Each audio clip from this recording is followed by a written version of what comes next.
fellas, what is going on? Fly here. Welcome back to the channel. So today I really want to tell everybody that I told you so. War Thunder is going to have infantry, but I can't. I was wrong where the infantry was going to take place. I thought it was going to be in War Thunder. However, today there has been an announcement by GAIJIN Entertainment of Enlist. I'm gonna read you a little bit about what this game is. Enlist is a MMO squad-based shooter featuring some of the most famous episodes from World War II. Every battle in World War II is actually a separate game, Enlist. It is not a mixture of different World War II episodes, but separate chapters within a certain battle. So let's try to decipher what that means. In my head right now, I believe that instead of, 30 out of 30 players on a certain map, we're gonna have a game that you can join, such as Battle of Sicily, Battle of the Bulge, Normandy, Operation Dragoon, Operation Market Garden, that you can join. And if we look back at the quote we just read, but separate chapters within a certain battle, that kind of reminds me of Battlefield 1's operation mode, where you will join this big operation or big battle and you will play small chapters within the battle to progress to the last chapter, that if you win, you can win the battle or operation. And with the defending team, they'll keep pushing you back until you don't have any more reinforcements or supplies to carry on the assault. Now, these are all just speculations, and I'm trying to read from the small bit of information they have given us on the enlist.net site. So continuing on with the splash page, they state that they not only want to create the arena FPS, such as the ones that we're all used to, 15 by 15, 30 by 30. Each team has the same amount of players and resources, such as if that team has 2 tanks, we have 2 tanks to begin with. You catch my drift? But they also want to create scenarios that have tactics similar to real combat missions. So what I'm kind of getting out of Enlist right now is a combination of Battlefield and Squad. The thing that really gets my jimmies ruffled is they state that battles involving equal teams and equal conditions are, of course, interesting as a competition, but they do not have the immersion of the thrill of real battle, where balanced forces and symmetrical objectives are unlikely. So with that statement, in Enlist, I really think there's going to be a kind of heroes and generals feel to it, of supplying resources to different battles, the amount of troops that get sent there, the amount of tanks. We still have to read a little bit more about the tanks, but there will be certain battles where you are going to have to hold out from a big enemy force. I'm getting a little bit too excited right now. Y'all need to take a deep breath and calm down. Okay, next paragraph. The other features of Enlist is detailed accuracy in every battle. You may be a defender of Moscow in the trenches dug around the city, facing advancing enemy tanks and superior forces. Give me more! What does that mean? Your task is not to kill every enemy soldier. The example that they give is, imagine being a member of the landing operation with an objective of capturing a foothold and mounting a defense. Oh my God, this sounds awesome.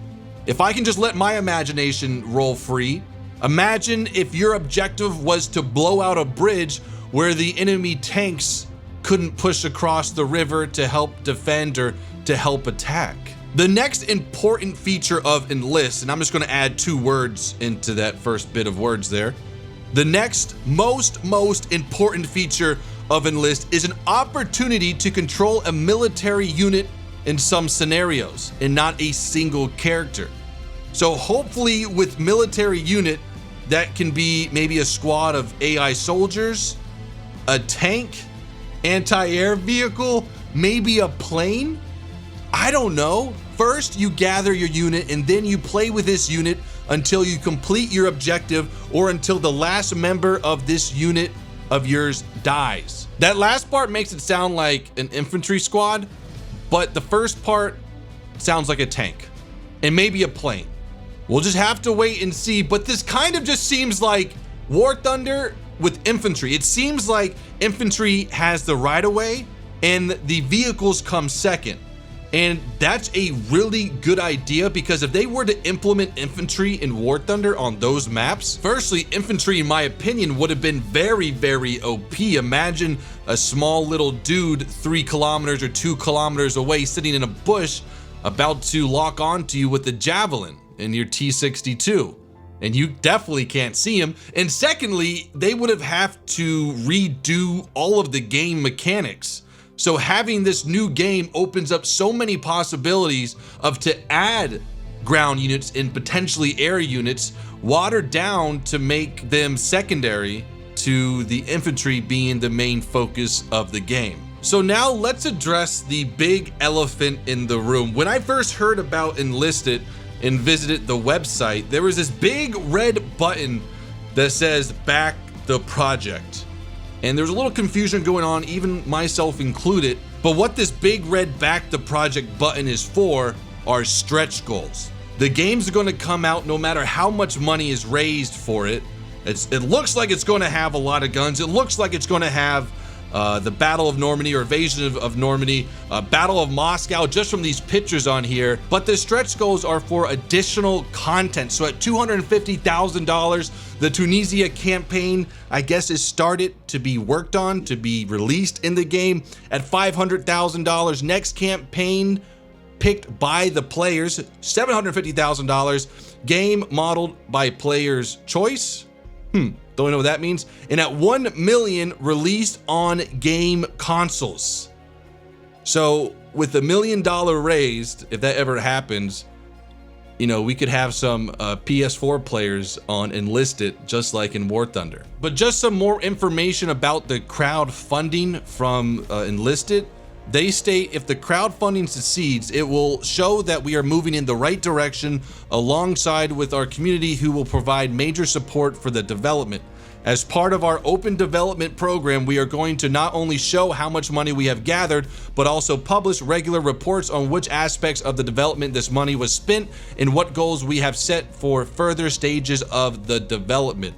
So what this money can help is new operations such as Battle of Iwo Jima, Battle of Stalingrad, or even the Battle of Berlin. Now let's touch on the weapons that we know will be in Enlisted. They are purchased via packs, and not all of them grant you access to the alpha or the beta, whatever they want to call it.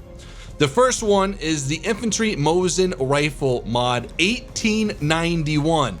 A little bio about it. The infantry modification has a longer barrel, which allows to shoot accurately at a very big distance. Does not include access to the game. For $9, the Mauser 98 carbine with trench magazine. Oh my God, this thing looks sick. So it's still a bolt action, and it looks like it potentially has 25 rounds. A little bit about it: the trench magazine for the rifle during World War I was developed to provide higher rate of fire, thus increasing overall firepower of the German soldiers. For $9, does not include access to the game. The next one is the Springfield M1903 or M1903 Air Service. So this rifle was developed to load up to 25 rounds instead of 5 for the standard modification. So still a bolt action, but you don't need to reload it every 5 shots. That one's $12, and that does not include access to the game. Okay, the pack for $20, Battle of Moscow campaign, early access plus infantry Mosin rifle. So $20 gets you access to the game and the Mosin rifle. The next one for $22 is early access to the game plus the Mauser 98K. And the next one is the same one for $22, the Mauser 98K, but it's for the Invasion of Normandy. So it seems that if you, I don't really understand that. Maybe if you buy the Battle of Moscow, you'll only be able to play in the Moscow campaign. We'll just have to wait and see. For $24, Invasion of Normandy campaign plus the Springfield M1903. And for $50, you get all 3 of those guns plus the early access and probably Invasion of Normandy and Invasion of Moscow. So it is. If you buy Invasion of Normandy campaign, you'll only be able to have early access for the Invasion of Normandy. And then same with Battle of Moscow. So pick the one you want to play the most, I guess. To end this video, I'm going to read 2 or 3 FAQs that I think are important to know. The first question is, will there be an opportunity to control the vehicles? They state, we plan that there will be different sorts of military vehicles as part of the scenario for different battles, since they are a very important part of real battle operations and objectives in most episodes from World War II, but the player control of vehicles is not planned at this moment. We will think about adding such an option if we have enough resources and the community is interested. Well, there it is. So no controlling vehicles yet, but the last statement, we will think about adding such an option if we have enough resources and the community wants it. I think that one's pretty easy. I think the community is going to want player controlled vehicles. And not only can one of us control the tank, it might be kind of like Red Orchestra 2, where, oh my gosh, there's a tank, let's get into it. And you'll have a machine gunner, a driver, a gunner, a commander, potentially. Okay, next question. You know War Thunder's machinery pretty well. Can we expect similar level of detail for the vehicles for Enlisted? They state at this point, player controlled vehicles are not planned, so this level of detail will hardly be appreciated enough. In the case that players would like to see controllable vehicles, we will endeavor to reach the War Thunder level of detail.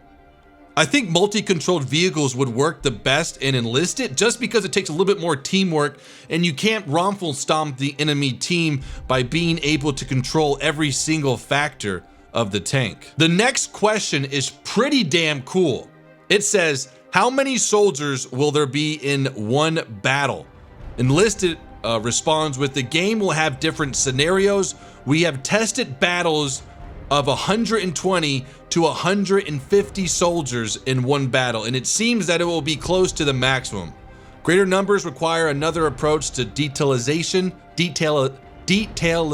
excuse me guys, since it means higher system requirements, at least with this level of detail.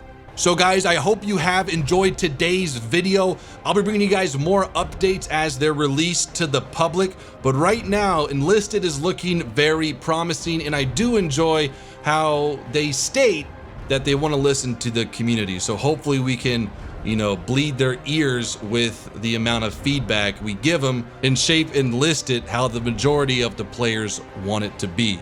Guys, hope you have enjoyed. Have a great day. Until next time, peace out.